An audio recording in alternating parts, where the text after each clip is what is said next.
Hey everybody, HomeSliceHenry here, and in today's video, I'm taking you to the Master League, where a mad lad is breaking out a level 50 triple buffed Kanto Moltres. Now these battles were submitted to the channel by a member of the community, Master Irish, so many thanks for the battle submission. Now Moltres was buffed 3 times this season. Its existing moves of Wing Attack and Heat Wave received big buffs, and for the very first time this season, Moltres learns access to Fly.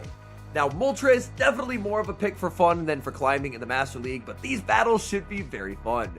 So without further ado, let's hop into the matches, and in game number 1, Lunala leads into Groudon. Opponent opts out of the matchup, save switching into a Shadow Claw here in black, and that's going to be swiftly answered with Reshiram. Reshiram has a ton of offensive pressure in this matchup. These Dragon Breaths are shredding through the opponent's health bar. They do successfully Fusion Bolt bait, which could make this matchup a little bit complicated, but not if they just fully sacrifice the Kyurem. Back in comes the Groudon, and Groudon is going to take some pretty substantial damage from Reshiram. Reshiram farms up a ton, fires up the Fusion Flare, no shield comes out from the Groudon, and Groudon loses charge attack priority to the Reshiram. This forces the opponent to give a shield back, or they lose all their energy. They cannot afford to let that happen. Shield comes up, Groudon takes the knockout with the Precipice Blades, but the reveal, it's Moltres in the back. Groudon stays in, making it to a Precipice Blades number 2. This is resisted, but this damage will be monstrous. Precipice Blades lands in the back. It's gonna be Zacian, and that is the perfect Pokemon for Moltres to see. Heat Wave lands, big damage onto the Zacian. Zacian could potentially try for a win con of fully Metal Clawing down. But Moltres already very close to 2 more Heat Waves. Heat Wave number 1 is going to be forcing the shield from the opponent and making it to Heat Wave number 2, and that's going to seal the win. Zacian tried to get the farm down. They weren't able to get it. All that energy goes down the drain.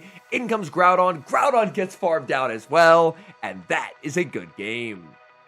Hopping into game number 2, picking up a very bad lead, Lunala into Marshadow. Marshadow this season now has access to Shadow Claw. With Shadow Claw, Marshadow absolutely destroys Lunala. In comes Reshiram, putting up the shield respect to close combat. The opponent's now going to be sending in Lugia. This is a really good time for Reshiram to have Stone Edge. Stone Edge will inflict big super effective damage onto the Lugia, and if Lugia tries to make it to an Aero Blast, which they do, Reshiram is able to make it to a second Stone Edge and pressure that shield right back. Lugia's farmed up a ton of energy, and they're going to use it here. Fly would miss the knockout, but would set up a nice farm down for the Lugia, and that cannot be allowed to happen.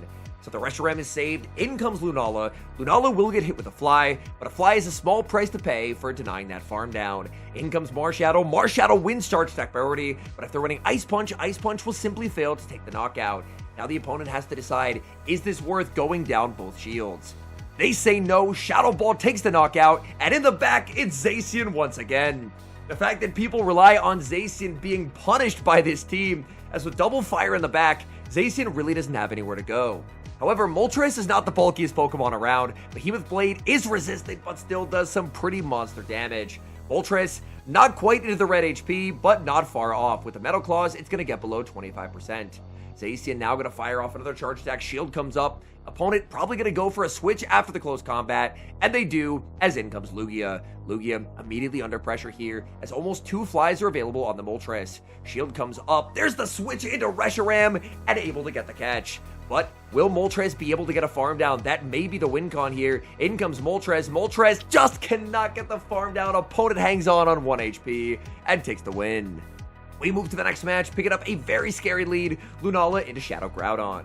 If you thought regular Precipice Blades was scary, let me introduce you to Shadow Precipice Blades. Lunala no shields, hoping it can hold on. It barely survives, but not by much. Lunala overfarms massively, firing off the Shadow Ball. This Shadow Ball will do quite a lot of damage. Shield comes up, there's a switch and an attempted snipe by Kyurem, but the Shadow Ball is preserved, and now in comes Reshiram. Reshiram has to respect an Ice Burn. Ice Burn would just do way too much damage neutrally. The opponent baits with a double resistant Fusion Flare. And speaking of Fusion Flare, Reshiram has farmed this into a range where Kyurem will actually get knocked out here. Kyurem no shields, they get KO'd. In comes Palkia as the final Pokemon. And Palkia is not what you're hoping to see when your final Pokemon is a Moltres. Stone Edge does get shielded, that's really not ideal. The full farm down does occur. There is a Shadow Ball loaded on Lunala, and Lunala is going to use it here. In comes Lunala, firing off the Shadow Ball. This will not be enough to take the knockout. There's a simultaneous switch. Shadow Groudon into the Kanto Moltres. This Precipice Blades is going to hurt. Moltres no shields, but it's the Fire Punch bait. This could be the opening that Moltres needs. Moltres gonna fire off the Fly, just trying to remove the Groudon from the field of play. Fly will take the knockout, and the game comes down to this. Can Palkia make double Aqua Tail? They have a lot of energy. Aqua Tail is going to be shielded up. Moltres does not get the farm down. Palkia makes the move. Aqua Tail is super effective damage. Aqua Tail lands. Moltres survives. 1 HP and a dream. And somehow, against all odds, takes the win. Picking up a very neutral lead in the next match, Lunala into Kyogre. Opponent safe switches into Dialga, and this is a pretty big problem spot for this team. Unfortunately, when you're running something spicier, there's going to be certain things that you're just ABA weak to. It's just a guarantee. Because the spicier anti-meta Pokemon typically don't have the same coverage as a lot of the meta ones do. Reshiram shields up, unfortunately does end up shielding an Iron Head bait, fires off the Fusion Flare, the shield does come up from Dialga. Switch advantage is kind of mandatory here because Kyogre would absolutely destroy that poor Moltres. That is actually a non-legacy Dialga origin. Instead of going for the Roar of Time, they went for a Draco Meteor, and that does mean the Reshiram exits a little bit healthier than it normally would have. Fusion Flare is going to be shielded. There's the pivot into Lunala. Unfortunately, there's not really anywhere for Moltres to go into this team. Landorus fires off the Sandsear Storm. Landorus very fast at the Sandsear Storm this season. Landorus not quite able to get there before the Shadow Ball is available. Shadow Ball, even at -1, will do quite a lot of damage. This Sandsear will fail to take the knockout, but it will be putting Lunala pretty low. In comes Kyogre. Kyogre, more than happy to absorb a double debuffed Shadow Ball. This is really not going to do much. Lunala lets itself get farmed down. The win con appears to be a catch. In comes the Moltres. Moltres farms up. Oh my goodness, what a catch! The switch into the Reshiram. Is this the Origin Pulse? Yes, it is! And all is not lost just yet. Back in comes the Moltres, over-farming as much as it dares. These waterfalls are shredding. Fly, KOs the Kyogre. All that's left is Landorus. It's going to be a race. Landorus does not get there. And that is a good game. There's a feeling of deja vu in the next match as Lunala once again leads into Kyogre. This Kyogre is staying in, however, which is a lot better considering there are 2 fire types in the back that would really not like to see it. Lunala strikes first with the Shadow Ball. Kyogre now has a bit of an interesting choice. First of all, they overfarm to throw an alignment. Are they going to full send the Origin Pulse or bait with the Avalanche? They do go for the Avalanche bait. That actually forces Lunala to throw in slightly suboptimal timing to guarantee that it's able to outpace that Avalanche. But the opponent, fully content with just fully sacrificing that Kyogre, and they send in Lunala. Lunala going to be answered with Reshiram. Reshiram is able to survive a Shadow Ball very comfortably here. Reshiram can always make double Fusion Flare before getting Shadow Clawed down, and it's one of the reasons why Reshiram is a very convincing answer to Lunala. Even without Crunch, the fact that you can always make that second move is a very big plus.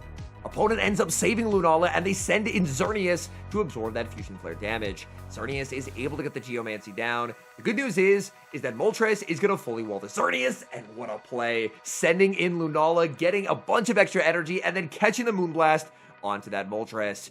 Moltres should be able to outpace here as well, barely making the fly before Moonblast number 2 is available. Moltres may have the typing to fully wall off the Xerneas, but man, does it not have the stats, as this second Moonblast will come very close to knocking out. Moonblast connects, there's the switch into Lunala, and energy management is going to be critical in this endgame.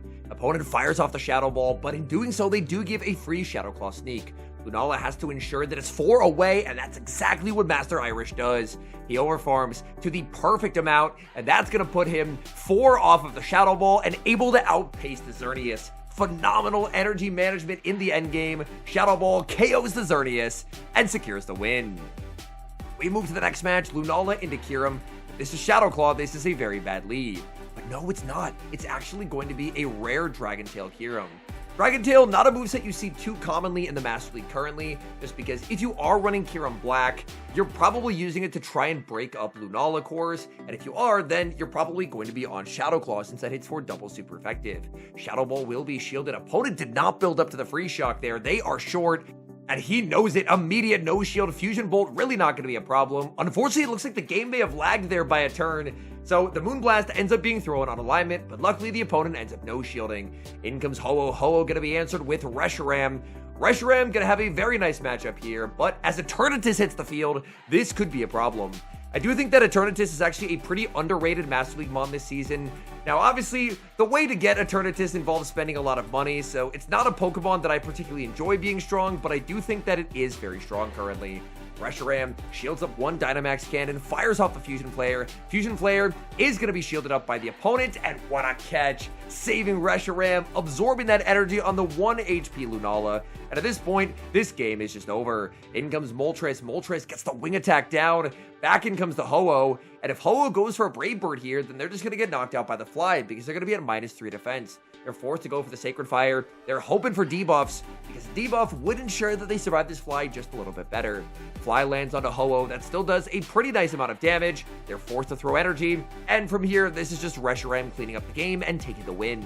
Brave Bird will take the knockout. Back in comes Reshiram. Could have even just thrown the Fusion Flare, but no. Going for the statement win. Stone Edge, double super effective, knocking out Ho-Oh. What a win. We move to the next match, Lunala against Palkia. This matchup never feels quite as comfortable for the Lunala player as I might like, because if Palkia is able to successfully Aqua Tail bait or land the Rend, they're in control. But a failed Aqua Tail bait is going to pressure a switch out, and they save switch Metagross. Metagross is never a good save switch in the Master League, and they no-shield a Shadow Ball and just get farmed down. I don't know what the goal was there, but they got no value out of the Metagross. Although, to be fair, Metagross couldn't really do anything against this backline either because there's the Reshiram and the Moltres. What is Metagross going to do here? Shadow Ball will be shielded, and that's going to force a pivot out into Reshiram. They do have enough for the Spatial Rend. Reshiram puts up the shield, and the opponent is getting all the calls wrong. They went for the bait got called. They went for the nuke got shielded, and now they reveal their final Pokemon is going to be Xerneas. Xerneas hit with the Fusion Flare that does do quite a lot of damage. Opponent overfarms too much, and that's going to cost them their final shield. If this Fusion Flare would do too much damage, Xerneas forced to put up the shield. Xerneas can fire off the Moonblast, but Reshiram just simply does not care. Xerneas goes for a close combat. Now they're at -2 defense, and in comes Moltres. Moltres more than happy to absorb whatever Xerneas throws. That's going to be the close combat, and in comes Palkia. But Palkia is getting outpaced. Say it ain't so. Palkia losing to a Moltres would be very funny. Moltres takes the knockout. Back in comes the Xerneas. Xerneas makes a move, but it's just simply too little too late. The Moltres no shields. Oh no, the Moltres does actually get knocked out. I mean, the game's going to be a win either way. Lunala's going to get the farm down. I was hoping Moltres was going to get to finish the win, but either way, the game ends in victory. We move to the next match, battling against the trainer named I Hate Pokemon SMH. So hopefully they're able to beat this trainer, but unfortunately not off to a great start. Leaving Lunala into Shadow Claw Metagross, that's a terrible lead, and the safe switch Reshiram is going to be answered with Groudon. But this Groudon is on Dragon Tail. Dragon Tail was the preferred moveset in other seasons, but this season, now that Mudshot has been reworked, Mudshot Groudon is going to be preferred. Groudon pulls off a dastardly double resisted Fire Punch bait, but even with that bait, the energy advantage on the Reshiram means the Reshiram should be able to flip this. Groudon fires off another charge attack, but the third Fusion Flare is almost ready. Both Protect Shields are down for the opponent. They settle for a Fire Punch, but this is double resisted. Double resisted will simply fail to take the knockout. Reshiram makes the Fusion Flare, and this is going to be game over for Groudon. And with switch advantage being flipped, suddenly this match looks very playable. In comes Kyogre as their final Pokemon. That's going to be answered with Lunala, and importantly, Lunala is barely able to outpace. Lunala makes the Shadow Ball before Kyogre makes the Origin Pulse. Shadow Ball lands, Kyogre now very, very low. Kyogre can fire off the Origin Pulse, but at this point, it's going to be the Moltres show. Kyogre actually on Surf, so they are not running Origin Pulse. They're forced to go for a second Surf, and this game is going to be won or lost on the back of Moltres. In comes Moltres, going to be answered with the Metagross. Moltres Heat Wave is going to be hitting for big, super effective damage. Meteor Mash looks like it comes very close to two-shotting, so Moltres needs to pick up the knockout here. Come on, Moltres. Moltres going for the Heat Wave. It is super effective onto the Metagross, but Metagross survives. No! Moltres, even with the type advantage, can't get the job done. Meteor Mash takes the knockout, and that is a heartbreaking defeat. Hopping to the final match, picking up a pretty nice lead, Lunala into Zacian. This matchup, in my eyes, is very dominant for the Lunala, just because Lunala has a very, very commanding 2-shield win, where Zacian is just never able to land a charge attack. Zacian puts up a shield, so they are investing in the health of this Zacian. There are two better answers to the Zacian lurking in the back. A shield comes up on Behemoth Blade. Lunala overfarms, there's the catch attempt, and in comes Reshiram. Was the opponent able to react in time? No, they were not. That's a Behemoth Blade catch. In comes Palkia. Palkia can fire off the Aqua Tail to deny this energy, but they don't. Instead, they're actually more than happy just to let the Stone Edge land. Stone Edge gets Palkia very low. That forces Palkia to throw energy, and suddenly, this ended up turning out very, very well, because Lunala can be brought in. Lunala gets the farm down. There's so much energy on this Lunala, and in the back, they have Metagross. Metagross down this much energy is just simply not an answer. They put up the shield, but trainer, there's 2 Shadow Balls loaded. The shield just does nothing. Second Shadow Ball lands, Metagross gets destroyed, and all they have left is Zacian. And Zacian not gonna like what comes next. The opponent just stops tapping. They are so done. Kanto Moltres flying high, taking the knockout with Heat Wave, and that is a good game. All in all, these were some highly entertaining battles, so many thanks for the battle submission. I do really appreciate that the developers are taking steps to try and buff some of the more OG Pokemon in Pokemon Go. Like Articuno got Powder Snow, Zapdos got access to Heat Wave, Moltres ended up getting 3 buffs, with Wing Attack and Heat Wave getting buffed, and then getting access to Fly. So I do appreciate that the developers are trying to make some of those more original legendary Pokemon feel a little less dated, because currently, unfortunately, at least as of last season, they all felt pretty atrocious to play. Moltres is definitely significantly improved, but the biggest issue Moltres faces in Master League is its stat product. Its stats really do not stack up well to a lot of the later generation legendaries who have absolutely absurd stat products. Like Zacian, even though it has the type advantage there, even after landing a Heat Wave, it's never really able to farm down, and that's just because of the difference in stats. So even with the type advantage, you're probably taking nearly as much damage from a resistant Behemoth Blade as you're dealing with a super effective Heat Wave. And that is a little bit tragic. I would love if at some point in the future, I know they've experimented with a few different Master League metas, whether it be the Master Premier Cup or Mega Masters.